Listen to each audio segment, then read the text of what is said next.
Ad oggi questi provvedimenti, penso al divieto di licenziamento, scadranno il 31 marzo. Evidentemente noi come organizzazioni sindacali faremo di tutto per spostare l'asticella anche più avanti perché dobbiamo tutelare il lavoro finché dura tutta questa emergenza sanitaria che temo non si esaurirà nei primi 3 mesi dell'anno. Ma comunque prima o poi nel 2021 il tappo verrà meno e noi rischiamo di avere, passatemi il termine, un rinculo occupazionale senza precedenti.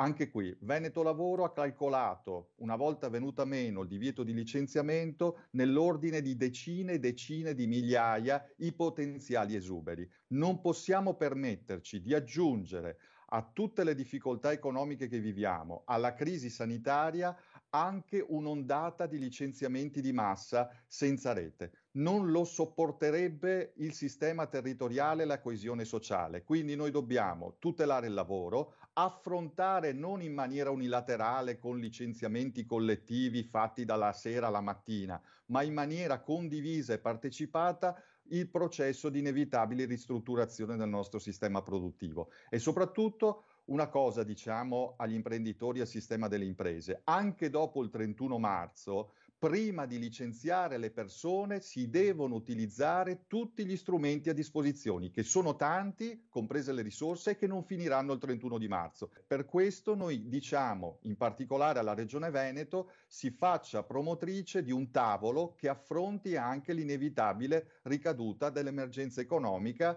prima e per tempo, perché se no ci ritroviamo ad affrontare uno tsunami a mani nude.